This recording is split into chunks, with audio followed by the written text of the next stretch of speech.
Oromooti.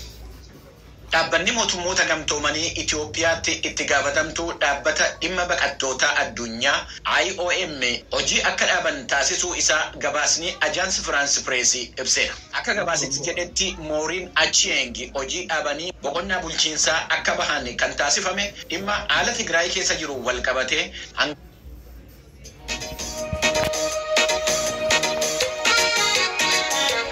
Itoophiyaa deeggaree waan hedduu barreessaa jiru wajjin taasifte keessatti aangaa'onni mootummoota gamtoomanii warreen TPLF'n deeggaran gara moggaatti nadhiibaa jiru jechuu isheetiif akka ta'e gabaasameera. Mootummaan Itoophiyaa haleellaa xumuraati isa jedhe nurratti baneera jechuudhaan qaamni adda bilisummaa uummata Tigraayin durfamu kan mootummaa naannoo Tigraay jedhee of waamu ibseera. Akka ibsi qaama mootummaa naannoo Tigraay ofiin jedhu kana irraa bahee jedhutti mootummaan Itoophiyaa tarkaanfii mootummaan Itoophiyaa fudhataa jiru kana akka balaaleffatu gaafateera. Ibsi mootummaa naannoo Tigraay irraa bahee jedhame kun haleellaan kan irratti raawwatamaa jiru bakka kamitti akka ta'e ibsuu baatus dubbi himaan adda bilisummaa uummata Tigraay Geetaachoo Raddaa lolli xiyyaaraan deeggarame kun kan taasifamaa jiru bakkeewwan naannoo Amaaraa fi Affaar ta'anii garuu to'annoo TPLF jala warreen jiran irratti akka ta'e maddi oduu Reuters gabaasee ture. Dhimma kanarratti deebii waliigalaa Reuters kan kennani itti gaafatamtuun dhimma pireesii waajjira muummee ministeera Itoophiyaa Biillanee Suyyum mootummaan Itoophiyaa kutaa biyyattii kamiinuu keessatti lammiilee biyyattii haleellaa shororkeessummaa irraa ittisuudhaaf itti gaafatamummaa qabaa jedhaniiru. Biillanee Suyyum dabalanii mootummaan Itoophiyaa badiinsa hiwaati lubbuu namaatii fi qabeenyaa irratti geggeesseef deebii kennuu itti fufa jechuun isaanii Reuters gabaasameera. Dhimma kanarratti VOA'n mootummaa federaalaa irraas ta'e mootummaa naannoo Amaaraa irraa deebii argachuuf yaaliin taasise akka hin milkoofne gabaasni Iskindir Fireew ibseera. Barattoonni yuunivarsiitota naannoo Tigraay keessa barumsa irra turanii sababa wal waraansaatiin kan barumsa isaanii addaan kutan mootummaan akka fala barbaaduu fi gaaffii dhiyeessaa jiru. Barattoonni barumsa isaanii addaan kutanii gara maatii isaaniitti deebi'an kun maatii isaanii wajjiniin ta'uudhaan fuula ministeera barnootaa Itoophiyaatti hiriira bahanii komii isaanii dhiyeessuu yaalanis qaamni deebii kenneef akka hin turre gabaasni Kennedy Abaatee sagalee Ameerikaatiif erge ibseera. Barattuu waggaa 5ffaa yuunivarsiitii Addigiraat kan turte ittuu wal waraansii jiraachuu dhabaate barana akka eebbifamtu kan dubbatte shamarree Beetaleem Alamaayyoo jedhamtu carraa barumsa isaanii ilaalchise mootummaan amma ammaatti fala laachuu dhabuun isaa akka ishee gaddisiise VOA'tti dubbatteetti. Barataa yuunivarsiitii Maqalee akka ture kan dubbate dargaggoon Andu'aalem Alamaayyoo gama isaatiin fala mootummaa waan eegaa jiruuf murtoo mataa isaa fudhachuu akka hin dandeenye VOA'tti himeera.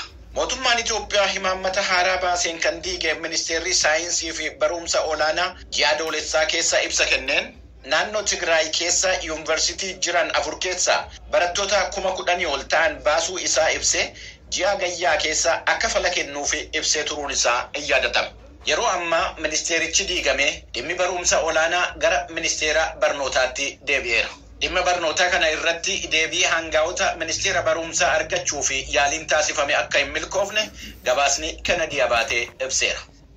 Somaaliyaa keessatti bobba'ee kan jiru humna naga eegdota Afrikaa isa AMISOM jedhamee beekamu humnoota mootummoota gamtoomanii waliin qindeessuudhaa fi gamtaan Afrikaa akka murteesse gabaasameera.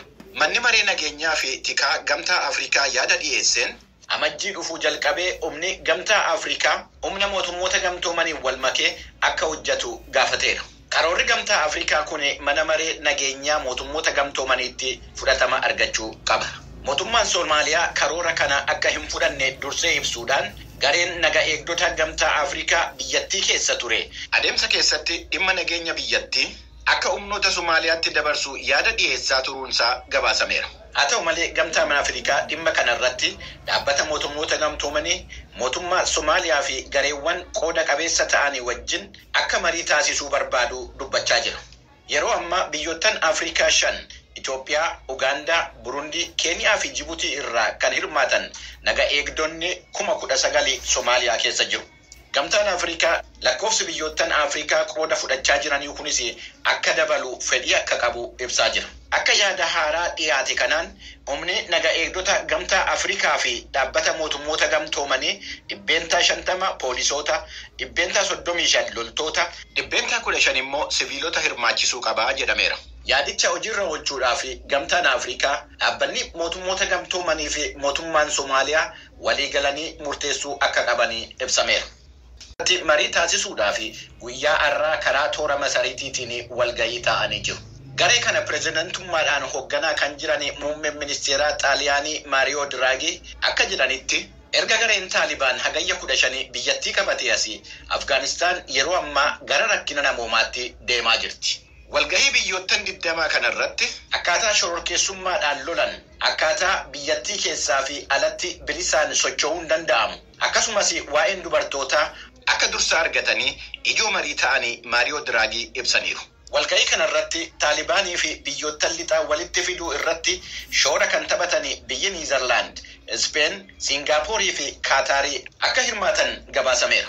Biyyoottan ollaa Afgaanistaan ta'an Paakistaanii fi Iraan walgahii kanarratti hin affeeramne. Akka maddiileen miidiyaa biyyattii jedhanitti pirezidaantiin Chaayinaas walgahii kanarratti qooda hin fudhanne. Dhaabbileen addunyaa biroo kan akka dhaabbata mootummoota gamtoomanii, gamtaa Awurooppaa, baankii addunyaa fi fandiin maallaqa addunyaa yookaan IMF walgahii kanarratti argamuun isaanii gabaasameera. Hordoftoota keenya oduun har'aaf qabnu kanuma qophiilee keenyaafanii wajjin turtii gaarii.